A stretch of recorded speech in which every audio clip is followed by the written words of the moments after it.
نحمده ونصلي ونسلم على رسوله الكريم أما بعد أعوذ بالله من الشيطان الرجيم بسم الله الرحمن الرحيم ولقد جاءكم موسى بالبينات ثم اتخذتم العجل من بعده وأنتم ظالمون وإذا أخذنا ميثاقكم ورفعنا فوقكم الطور خذوا ما آتيناكم بقوة واسمعوا قالوا سمعنا وعصينا وأشربوا في قلوبهم العجل بكفرهم قل بئس ما يأمركم به إيمانكم إن كنتم مؤمنين صدق الله العظيم مولاي صل وسلم دائما أبدا على حبيبك خير الخلق كلهم۔ آج درس نمبر 71 ہے اور سورۃ البقرہ کی آیت نمبر 92-93۔ ارشاد فرمایا وَلَقَدْ جَاءَكُم مُوسَىٰ، اور بلا شبہ موسیٰ علیہ السلام تمہارے پاس آئے، بالبینات، واضح دلیلیں لے کر، ثم اتخذتم العجل من بعدہ،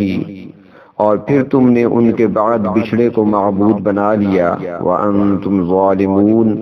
اور تم ظلم کرنے والے تھے۔ وَإِذَا أَخَذْنَا مِيثَاقَكُمْ، اور جب ہم نے تم سے مضبوط عہد لیا، وَرَفَعْنَا فَوْقَكُمُ الطُّورَ، اور بلند کر دیا تمہارے اوپر طور کو، خُذُوا مَا آتَيْنَاكُمْ بِقُوَّةٍ وَاسْمَعُوا، اور حکم دیا کہ لے لو جو کچھ ہم نے تم کو دیا قوت کے ساتھ اور سن لو۔ قالوا سمعنا وعصینا، تو کہنے لگے ہم نے سن لیا اور مانیں گے نہیں۔ وَأُشْرِبُوا فِي قُلُوبِهِمُ الْعِجْلَ بِكُفْرِهِمْ،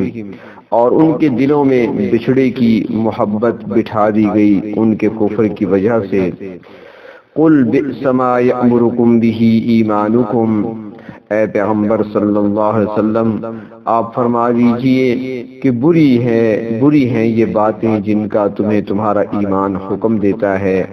ان کنتم مؤمنین، اگر تم ایمان والے ہو۔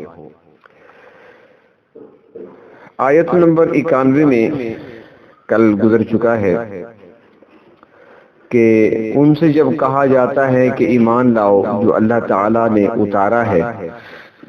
یعنی قرآن حکیم پر ایمان لانے کی جب ان کو دعوت دی جاتی ہے، ان سے بات کی جاتی ہے، تو وہ جواب میں کہتے ہیں کہ ہم ایمان اس پر لاتے ہیں جو اتارا گیا ہم پر، اس کے علاوہ جو کچھ ہے وہ اس کا انکار کرتے ہیں۔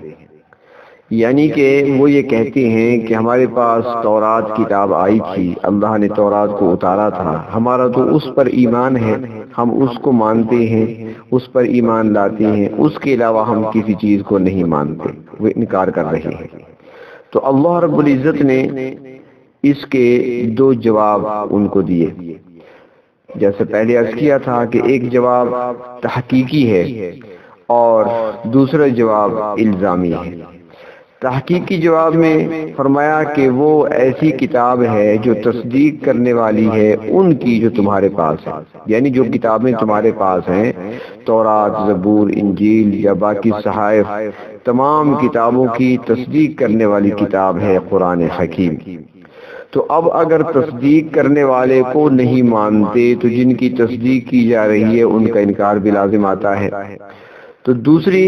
اللہ رب العزت نے ان کو دلیل جواب دیا، وہ الزامی جواب تھا اور اس کی 3 شقیں بیان فرمائی۔ گویا کہ اللہ رب العزت نے ان پر فرد جرم عائد کرتے ہوئے ارشاد فرمایا کہ اگر تم ایمان والے ہو، اگر تم کہتے ہو کہ ہم ایمان لا چکے ہیں جو کتاب ہمارے پاس ہے، اگر تم کہتے ہو ہم تورات پر ایمان لا چکے، ہم حضرت موسیٰ علیہ السلام کی نبوت پر ایمان لا چکے ہیں، تو فرمایا الزامی جواب کی پہلی شق میں کہ پھر تم انبیاء علیہ السلام کو کیوں قتل کرتے رہے؟ اس سے پہلے یعنی تورات کو مانتے اگر ہو تو تورات میں لکھا ہوا تھا کہ اللہ تعالیٰ کے پیغمبروں کو قتل کرو، کیا یہ بات تورات کے اندر لکھی ہوئی ہے؟ یہ تم تورات پر عمل کر رہے تھے، انبیاء علیہ السلام کو جب تم قتل کر رہے تھے، حالانکہ اللہ رب العزت نے تورات کے اندر بھی احکام دیے تھے، وہ قانون کی کتاب تھی زندگی گزارنے کے، اس کے اندر طریقے اور سلیقے اللہ رب العزت نے سکھائے تھے۔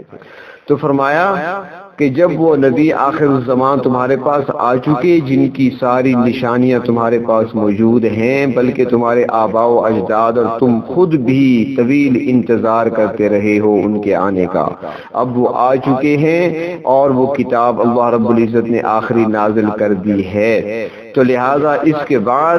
تم اس پر ایمان لانے کے بجائے اس کا انکار کر رہے ہو، اور ساتھ یہ بھی کہتے ہو کہ ہم تو ایمان اس پر لائیں گے یا لائے ہیں جو اس سے پہلے کتاب تھی۔ تو فرمایا کہ میرے محبوب ان سے سوال کیجئے کہ جو نبی تمہاری ہدایت اور رہنمائی کے لیے بھیجے گئے تاکہ تمہیں سیدھا راستہ دکھائیں، تم نے ان کے ساتھ کیا سلوک کیا؟ ان کو جان سے ہی مار ڈالا اور شہید کر دیا، کیا اسی کو ایمان لانا کہتے ہیں؟ کیا انبیاء کرام علیہ السلام پر ایمان لانے کا تقاضا یہی ہے کہ انہیں قتل کر دیا جائے؟ اگر تم اللہ تعالیٰ کی باتوں پر واقعی ایمان رکھتے تھے تو نبیوں کو قتل تم نے کیوں کیا؟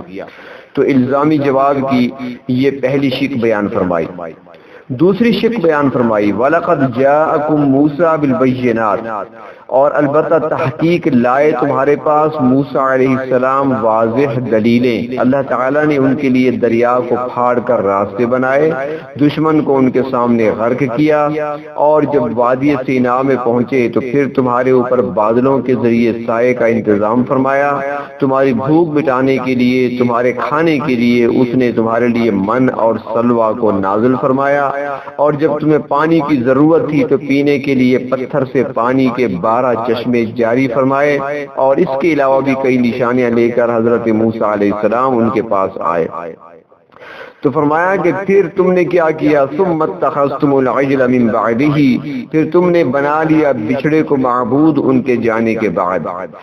یہ ہے تمہارا ایمان کہ جو آڑ بنا کر قرآن مجید کو ماننے سے انکار کرتے ہو کہ ہمیں تو حکم ہے کہ ہم صرف اس پر ایمان لائیں جو ہماری طرف اتارا گیا ہے، یعنی موسیٰ علیہ السلام پر ایمان لائیں، تورات پر ایمان لائیں۔ تو بتاؤ پھر کہ کیا موسیٰ علیہ السلام نے اور تورات نے تمہیں غیر اللہ کی عبادت سے منع نہیں کیا تھا؟ کیا وہاں پر یہ شرک نہیں ہے؟ اگر تم ان کی بات مانتے تو بچھڑے کی پوجا نہ کرتے۔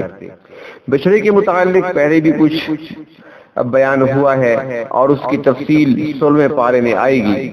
یہ بنی اسرائیل جب مصر سے آئے تھے، جب مصر سے نکل رہے تھے تو ان کی عورتیں یعنی بنی اسرائیل کی عورتیں قبطی عورتوں سے، فرعون جو تھا یا اس کی جو قوم تھی وہ قبطی قوم تھی، تو قبطی عورتوں سے بنی اسرائیل کی عورتیں زیور مانگ کر لائی تھی۔ حضرت موسیٰ علیہ السلام نے ان کو ان زیورات سے منع فرما دیا کہ ان کا استعمال کرنا تمہارے لیے جائز نہیں ہے، کیونکہ پہلی شریعتوں میں مال غنیمت کو استعمال کرنے کی اجازت نہیں تھی، ہماری شریعت میں مال غنیمت کو استعمال کرنے کی اجازت دی گئی ہے۔ تو حضرت موسیٰ علیہ السلام نے ان کو منع کیا کہ استعمال نہیں کرنا، تو انہوں نے وہ زیورات جنگل میں پھینک دیے۔ تو بنی اسرائیل کی ایک شاخ تھی قبیلہ بنو سامرہ، اس خاندان کا ایک فرد تھا، ایک شخص تھا موسیٰ بن ظفر سامری، اس نے وہ زیورات اٹھا لیے، اور وہ پیشے کے لحاظ سے سنار تھا، زرگر تھا اور جادوگر بھی تھا اور کئی کرتب جانتا تھا۔ تو اس نے چونکہ وہ سنار تھا تو اس نے اس سونے کو پگھال کر اس سے بچھڑا بنایا، اور پھر جیسے پہلے عرض کیا جا چکا ہے کسی موقع پر کہ حضرت جبرائیل علیہ السلام کے گھوڑے کے پاؤں کی مٹی اس نے پہلے اٹھا لی تھی اور وہ اس کے پاس محفوظ تھی۔ تو وہ اس طرح حضرت جبرائیل علیہ السلام کا گھوڑا جب پاؤں اٹھاتا تو وہاں سبزہ پیدا ہو جاتا تھا، تو اس نے محسوس کیا تھا کہ اس میں کوئی نہ کوئی کرشمہ ہے،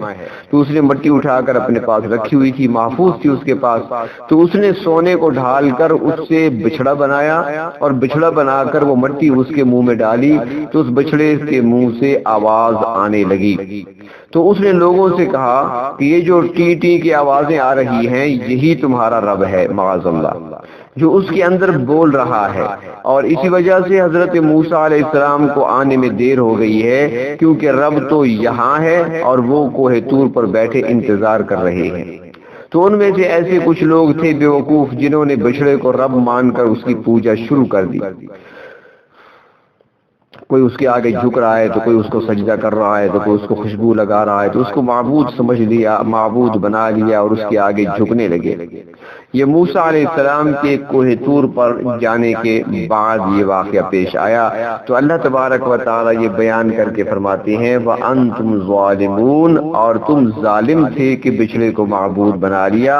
اور وہ بچڑا ان زیورات سے بنایا گیا تھا جن کا استعمال تمہارے لیے جائز نہیں تھا، تو ان سے رب تیار کرنا کس طرح جائز ہو گیا۔ تو بتا دیا گیا یہاں پر کہ بتاؤ کیا اب تمہارا ایمان تمہیں یہ اجازت دیتا ہے کہ بچڑے کی پوجا کرو، اللہ کو چھوڑ کر کسی اور کو معبود بنا لو؟ کیا یہی تمہارا ایمان ہے؟ تم جو کہتے ہو کہ ہمارے پاس جو ہے ہم اس پر ایمان لا چکے ہیں، مزید کسی اور کتاب پر ایمان نہیں لائیں گے، تو تمہارا ایمان تمہیں اس کام کی طرف لے کر آ رہا ہے۔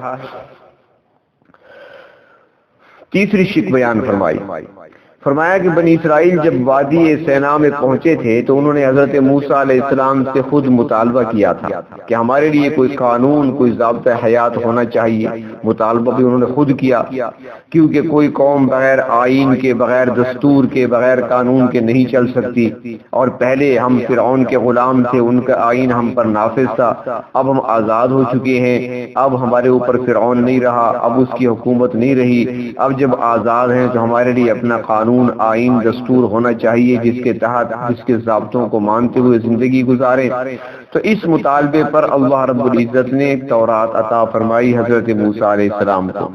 تو جب تورات حضرت موسیٰ علیہ السلام کو عطا کی گئی تو یہ لوگ تورات کو سن کر، اس کے احکامات کو سن کر کہنے لگے کہ اس کے احکامات تو بہت سخت ہیں، اس پر ہم عمل نہیں کر سکتے۔ تو تمہارا یہ کہنا،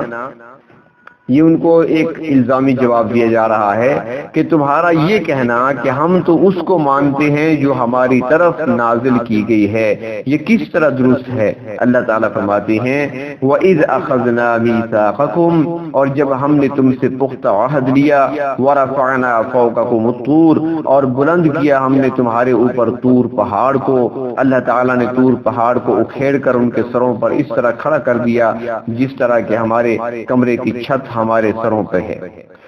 تو فرمایا خذوا ما آتیناکم بقوہ، کہ پکڑو اس کو جو ہم نے تمہیں دیا ہے مضبوطی کے ساتھ، واسمعوا، اور سنو۔ قالوا، تو انہوں نے کہا سمعنا، ہم نے سن لیا، وعصینا، اور ہم نے نہیں مانا۔ مطلب یہ کہ کتاب ہم نے سن لی ہے مگر اس پر عمل نہیں کریں گے۔ تو فرمایا کیا تمہارا ایمان تمہیں یہ سبق دیتا ہے کہ وعدہ کر کے بگڑ جاؤ، وعدہ کر کے مکر جاؤ، انکار کر بیٹھو؟ فرمایا وَأُشْرِبُوا فِي قُلُوبِهِمُ الْعِجْلَ، اور پلا دی گئی ان کے دلوں میں بچڑے کی محبت، بِكُفْرِهِمْ، ان کے کفر کی وجہ سے۔ قُلْ بِئْسَ مَا يَأْمُرُكُمْ بِهِ إِيمَانُكُمْ، تو فرمایا کہ اے پیغمبر صلی اللہ علیہ وسلم آپ ان سے کہہ دیجئے، یعنی ان کے جرائم کو شمار کرنے کے بعد اللہ رب العزت ایمان کے ان جھوٹے دعوے داروں سے فرماتے ہیں کہ اگر تمہارا ایمان تمہیں ایسی ہی چیزیں سکھاتا ہے تو ایسا ایمان بہت برا ہے۔ مفسرین کرام فرماتی ہیں کہ یہاں قرآن مجید کا انداز بیان بہت سخت ہے، بلکہ یوں لگتا ہے جیسے بجلی گر رہی ہے۔ قرآن کریم ان کو انہی کی باتوں اور تاریخی غلطیوں کے ذریعے بے بس اور لاجواب کر کے رکھ دیتا ہے۔